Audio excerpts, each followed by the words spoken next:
I can imagine people self-censor around this topic because, you know, it just the not only the the quality, you know, the actual content itself of the attacks on people who question it, but the quantity of it, you know, the just constant onslaught of, and then and that brings us to this final thing I wanted to talk to you about, because I think my producer is waking up in the control room, as I call it. But this was a story the Intercept did about two journalists who, well, I think they name about 8 overall. Do they? Oh, Yeah. okay. Yeah. Okay, I only heard about a couple of them, but yeah. So I'm trying to make sure that I maybe they're gonna make me sign up in Let me order to give you, see it, yeah, or is let it me, just the video? it's a Just the video video. mostly, but Okay. I can give you, I've Oh, here watched it this is. several times and broken it down. And what, you know, going back to the Brian Williams thing, it almost, when you have this sort of collective, everybody fall in line, this is what it is, then it becomes harder and harder to tell the story of what we've seen on the streets. Mm-hmm. And there are those of us who, like myself, CJTV, who I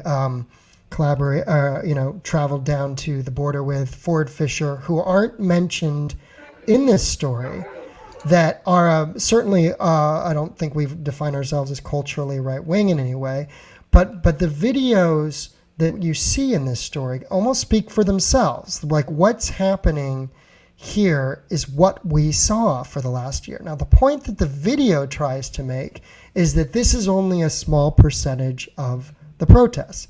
Well, the rioters at the Capitol also were a small percentage of that protest, and yet they their violence and what they did obviously take over the headlines, because only 800 people entered out of at the Capitol of what I describe as an arena-sized 30,000 plus crowd. Well, likewise, they're trying to say, this Intercept piece, and Robert Mackey, the reporter, is trying to say, you had thousands of people on the side of the cause, of social justice and trying to address that, and the people who are doing this and who are burning things are a small amount. His hypothesis or thesis or whatever is that this group of 8, and some of them are the Daily Caller reporter, he calls them the Riot Squad. 2 of them are partisan commentators. I don't think anybody would disagree that Elijah Schaffer and Drew Hernandez are most definitely right-wing Trump supporters who are out there. But right at the top here, he's talking about Julio Rosas. Well, right. It's town hall, and that is also conservative too, right? Right. But right. I mean, here, I guess my big question with this is, and you're right, like that's what they'll say. But listen, there's left-leaning media that goes after the Patriot Boys, or is that what they're called? What are they called again? Patriot Prayer. And Proud Boys, yeah. Sorry, I'm getting them all confused. Patriot Boys. Yeah, or Proud Boys and Patriot Prayer, or whatever, you know. And so it's just like, yeah, that all right. So whatever that as you said before, it's like talk about the content and debate the information itself, and let's have a conversation about it.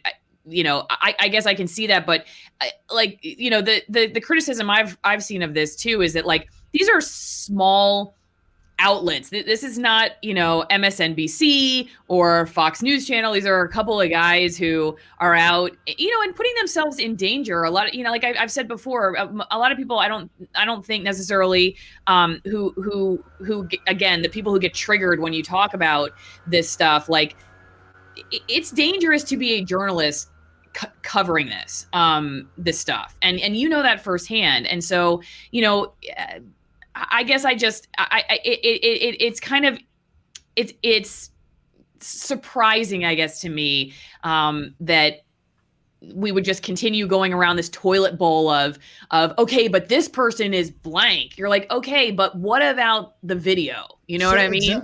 When you watch this thing, it's almost laughable, because the video, what you're seeing play out in front of your eyes, is the very thing that they say that is the very graphic content. The buildings burning in Kenosha, people breaking windows, people getting jumped and beat up.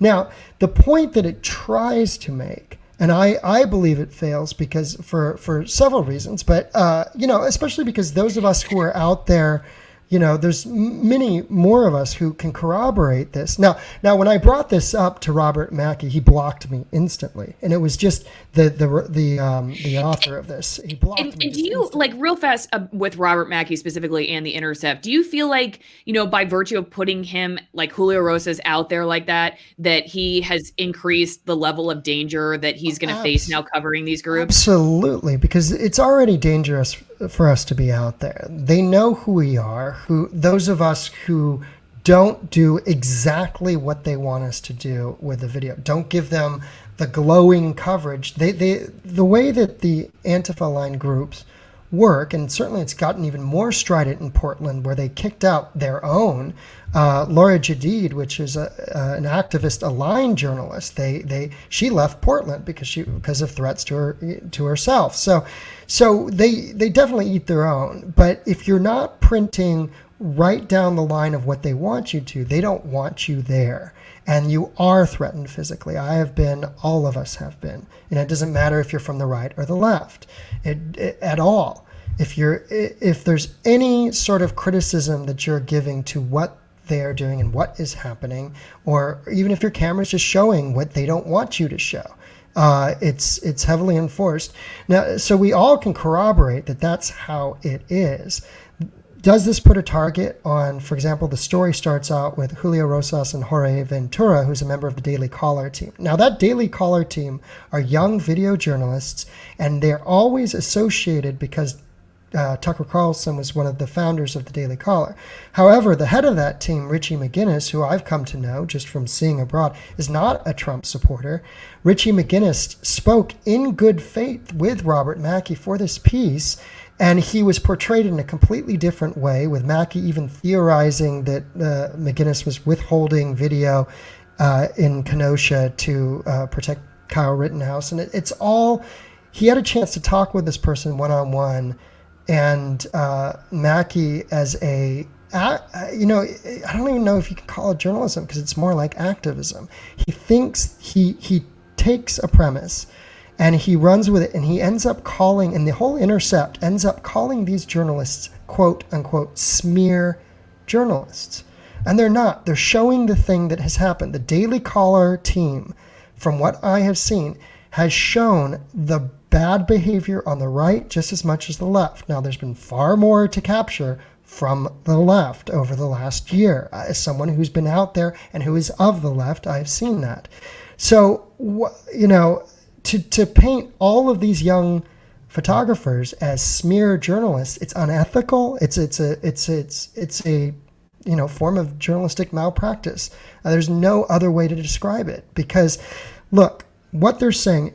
So let's say Tucker Carlson does use snippets of this video. And this is the problem that we have, is Twitter then comes after the person who shot the video just because Tucker Carlson said this about it and said something disparaging about, Black Lives Matter or anti-fascists.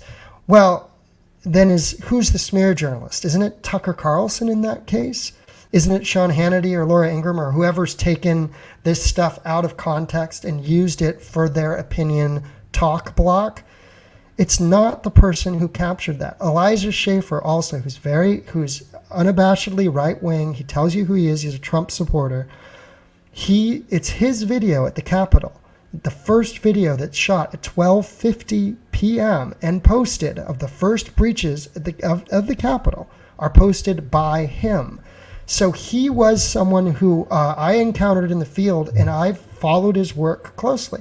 And I saw that he posts things. Can you make a mistake?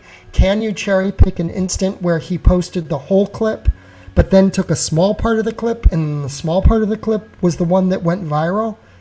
Well, yeah, that does happen. That's more of a comment on what goes viral.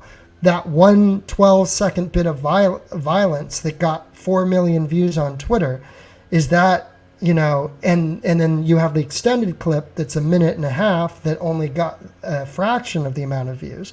But that does not make him a smear journalist necessarily. So, and then the last thing is to group all 8 of these reporters, including BG on the scene, who is lumped in with, as I said, there were 2 Trump supporters in that group of 8 journalists. There are two who I know for a fact are not Trump supporters, and they're all lumped in as right-wing smear journalists. This is labeling. It's unjournalistic, and quite frankly, the only purpose it serves is to defame and discredit people who have been out there risking their lives to cover a story that I think we've outlined throughout this episode, this talk, a story that people don't want us covering because they want to control the message. Well, that's not how freedom of the press works. That's not how journalism works. That's not how any of this should work. We should be able to report freely from the streets. And that's what I've done, and that's what so many have done with high risk, low reward, to just get the message out. And it was impossible for me to not do this story come last May 31st was the day that I was sitting in Santa Monica and just watching it get ransacked completely. After that day, I was like, I have to cover this as long as it takes. And I stayed with it for about a year. And the reason is because rarely do you come to a point where what's happening on the street and what you're seeing does not match how the story is being told. And I think a lot of it had to do with the election coming up, fear of reporting what was happening, how it would benefit Trump somehow. And I think that fear paralyzed, in a lot of ways, mainstream outlets, and keeps those outlets that are decidedly partisan and would take an opportunity like this, as the Intercept has done, to do nothing more than really try to discredit people who have been out there showing the thing that is happening, showing what's happening. Now, you can be critical, sure, and say, okay, well, this one piece, when it was taken out of context, it went viral, and there was more to the context. But there's a couple of times where Mackey does that, and then he doesn't know that the clip goes even longer. That the Daily Caller in Washington, D.C. on November 14th, when Punch MAGA in the Face, that was the name of the banner that was held during the Million MAGA March, as Trump supporters left Freedom Plaza and had to go about a mile away towards the White House or wherever, some of them came in contact with Black Lives Matter Plaza. The Black Bloc jumped them, threw chemicals, there's lots of daylight video. Then there's nighttime video of the Proud Boys retaliating by tearing down signs and so forth. But on that day, the Daily Caller team was there. And Mackey tries to make the point that one little clip of a Trump supporter getting hit was retweeted by the president. Well, there's a larger context to that, which is that guy comes up to a guy with a bullhorn and, kind of knocks him over. Then he gets in the fight. So if you take that larger section, it looks like the Trump supporter started. But then if you take the clip even longer, the whole Daily Caller clip, which runs about 2 or 3 minutes, beyond the length that you can post on Twitter, because you can only post 2 minutes and 20 seconds. So if you take the 3 minutes plus, then you see that it's the guy with a bullhorn that's sending people after different Trump supporters, identifying them so that the Black Bloc can come or those who are aligned with the Black Bloc can come and harass them and physically push them and so forth. And it's interesting because I went to Washington, D.C. several times, and I know exactly who that young kid with the bullhorn is because he tried to get the crowd on different people. And at one point, it looked like he was going to go after me. So those of us who have been there, we see the same faces. Somewhere like D.C., which I've been to. All these guys have been to, I'm sure, 4 or 5 times. Portland, the same. Seattle somewhat, or the Bay Area. You see the same faces. We know who each other are too. I know these guys, and I know what guys are who's more right of me. It's very rare that I can go out and really be working with somebody in the field because we all have to be, in some respects, if we're doing really solid work, with the exception of the Daily Caller team, we have to be doing it by ourselves. We can't be influenced or by someone else or responsible in some ways for whatever happens. So it's a very tenuous situation. And someone like Robert Mackey has zero understanding how dangerous it is, one, and the privilege, I'll use that word, that he has to sit by on his computer, and he sort of he introduces the piece saying, I've analyzed hours of footage, whether it's in the Middle East or here. But have you been there? You know, you weren't there this year. And so here you are trying to lump a group of reporters who are out there doing the hard work as to all being the same. And as I said, there's one of them that I think is, only shows one side and is fixated on that. There's one person in that group. But to lump them all together and say that they're all smear journalists, then you're doing the exact same thing that you say you're speaking out against. You're actually attacking their character. You're actually orchestrating the smear.